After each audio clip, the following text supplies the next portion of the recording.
not know me, I am Stephanie Richfield. Most people just call me Stef. In January of this year, I was diagnosed with stage 4 colon cancer. But today is not about me. Today is about you, my friends, my family, and my church family. Matthew 25:35 says, "For I was hungry, and you fed me. I was thirsty, and you gave me drink. I was a stranger, and you invited me into your home. I was naked, and you gave me clothing. I was sick, and you cared for me. I was in prison, and you visited me." And the righteous ones replied, "Lord, when did we ever see you hungry and feed you, or thirsty and give you something to drink, or a stranger and show you hospitality? When did we ever see you sick or in prison and visit you?"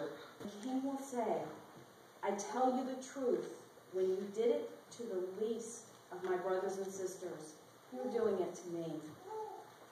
You have lived this passage for the last 11 months.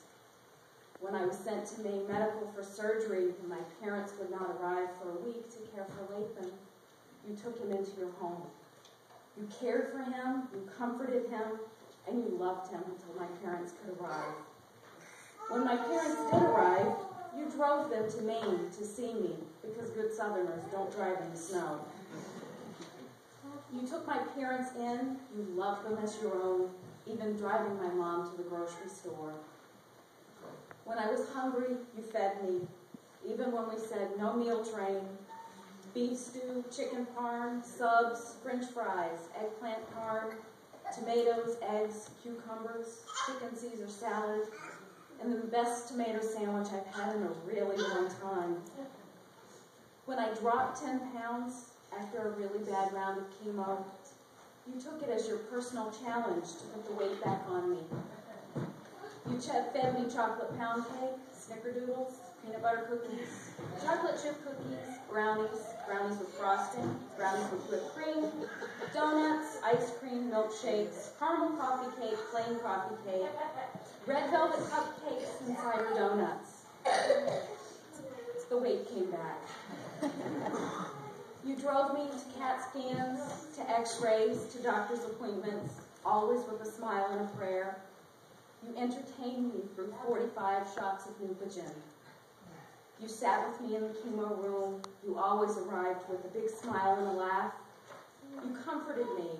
You made a horrible experience into something bearable. You showed Christian love to the others in oncology. And of course, who can forget the last round of chemo parties? You clothed me when the chemo side effects made my hands hurt and cold sensitive. You gave me mittens and gloves. When my mouth tasted like, well, the bottom of your shoe, you gave me mints and chapstick. When my hair started falling out, you cut my hair. You complimented my hats and pretended not to notice my bald spots. My director of social events has arranged visits and hand-holding while I was on home chemo. This was not an easy task, with my white blood count and my platelets wreaking havoc on the schedule. I always had someone with me. We laughed, we cried, we prayed, and I had the best time getting to know people and spending time with each of you. You kept my mind off my condition and focused me on healing, recovery, and the Bible. You kept Lathan busy all summer. A special thank you to Cody and Jared Appleton, to Jake Rollins, and to awesome Joe Gannon. Thank you for being Lathan's bestest buddies all summer and for keeping worrying about his mom. Thank you to my wonderful husband. I guess we put our marriage vows to the test this year, in sickness and in health. You've been taking care of me and Lathan, being both mom and dad. And everyone who's seen this, what you haven't seen was the days when the chemo was so bad that I would cry and beg him, "Please don't make me do this again." And he always said, "Honey, it's going to be okay." When I was sad and lonely, you sent me cards, about 350. You posted messages and songs on my Facebook. You sent messages by Caring Bridge and email. You gave me books and marked Bible verses.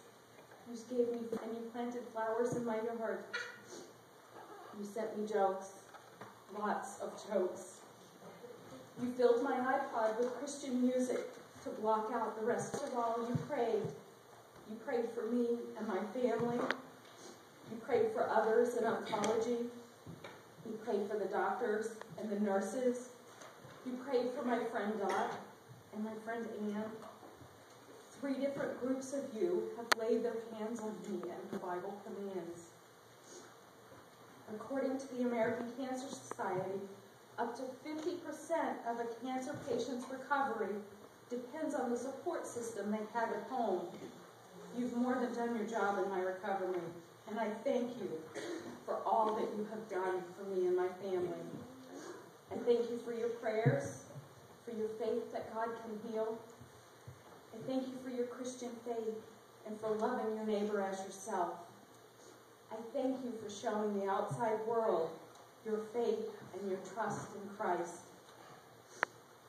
So after 11 months, 6 surgeries, 12 rounds of chemo, 45 shots of Neupogen, 1 million prayers, with your support and the touch of the healing hand of God, I'm officially in remission.